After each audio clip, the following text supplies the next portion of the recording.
Esta historia empieza del mismo modo que empiezan tantas otras. Con un deseo.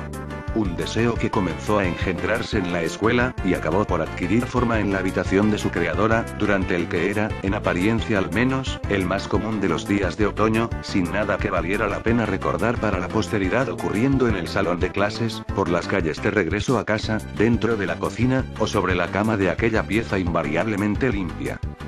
No obstante, a Sakuri le constaba más que a nadie que, pese a la sonrisa que le mostrara a su madre al entrar, y de haber comido con apetito devorador, los sentimientos que albergaba en su pecho no eran ordinarios. Por primera vez en su vida había deseado la muerte de alguien. Ella, Kumekai Sakuri, quien no destacaba en los deportes, en los estudios, o por su belleza física, sino más bien por la voluntad de querer llevarse bien con todas las personas, así tuviera poco o nada en común con muchas de ellas. No era popular, codiciada, o tomada como ejemplo a seguir por nadie, pero se le conocía bien por aquella cualidad. A Sakuri le inquietaba más y más ser receptáculo de aquella sensación tan adversa a su usual persona, en especial porque, por más que lo pensara, no sabía cómo deshacerse de ella. Meditó sobre el asunto un poco más, y llegó a la conclusión de que era precisamente el esfuerzo que hacía por retener aquel deseo tan pavoroso lo que dificultaba las cosas, y en lugar de luchar contra este, decidió al fin ir con la corriente y dejar que fluyera.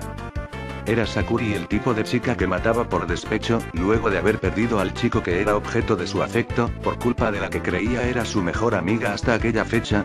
Puede que hubiera gente en el mundo capaz de identificarse con su dolor.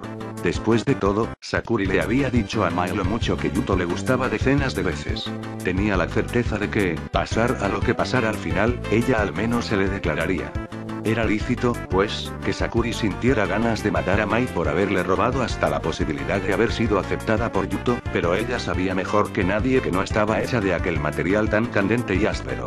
Simplemente no tenía las agallas para ello, así salieran en las noticias más y más jóvenes homicidas buscando satisfacer su sed de venganza en Japón. Si no estaba dispuesta a matar a Mai, o a quien fuera, entonces ¿cómo obtendría la satisfacción que buscaba? Antes de regresar a su hogar, el pensamiento le había cruzado por la mente, pero no fue sino hasta estar delante de aquel tomo negro, de aspecto tan contrastante en su biblioteca personal, que Sakuri tomó una decisión. Maldeciría a Mai con aquel inusual instrumento. Sakuri no era el tipo de chica que se dejaba llevar por lo oculto, o por supersticiones siquiera, pero al recordar lo que había experimentado al ver el libro oscuro por primera vez, en una tienda de baratijas traídas de China, inmediatamente cambiaba de parecer. Manaba de él una fuerza inexplicable que, aunque capaz de inspirar miedo en ella, acabó por fascinarla de un modo que la misma Sakuri no comprendía. Fue entonces cuando, detrás de ella, una voz le preguntó si se sentía interesada en comprar aquel libro. La anciana, de un acento marcado al hablar japonés, parecía complacida del hecho de que Sakuri estuviera tan interesada en el tomo oscuro, y aunque ésta negara al instante guardar interés en el objeto, la dueña del establecimiento tenía ya la certeza de lo que la joven pensaba en realidad. Sakuri escuchó de la anciana que decían los rumores que el libro había venido de Europa, de manos de un noble que, a finales del siglo XIX, se había mudado a Hong Kong luego de enviudar. Se decía también que este hombre inglés era austero, y de una mirada relativamente aterradora debido a su inexpresividad, característica que muchos le atribuían a su viudez, pero que a la vez presentaba algo más. Algo misterioso e inexplicable que nadie se atrevía a investigar. Al final nunca se supo cuál fue la suerte de inglés, quien una noche simplemente desapareció sin dejar rastro alguno, y con ello sus posesiones pasaron a diferentes manos. Entre ellas se encontraba aquel tomo del que, se decía, al seguirse sus instrucciones al pie de la letra, podía ejecutar venganzas a nombre del portador. Sakuri decidió quedarse con el libro, no nada más porque se trataba de una bagatela, sino porque, de un modo que ella misma no podía explicarse, la atracción por este se incrementó. Con el paso de los meses, el tomo que Sakuri adquirió en la tienda de baratijas pasó simplemente a formar parte de su estante de libros, sin que en ella volviera a darse la atracción que al principio sintió por este, hasta el día de la traición de Mai. Sakuri, aunque no había tomado realmente en serio la parte de la venganza que pesaba sobre el libro, no la había olvidado, y si existían un momento y objetivo idóneos para probar la eficacia del tomo, ese era el momento, y Mai la mejor de las candidatas.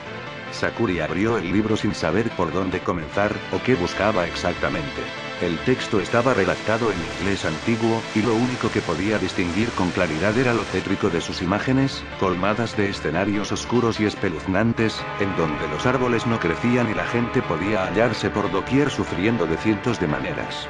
A pesar del impacto visual recibido, Sakuri no se cohibió, y continuó explorando hasta encontrar una página que parecía más relevante que las otras, escrita con cuidado, y en letras grandes. El inglés de Sakuri no era bueno.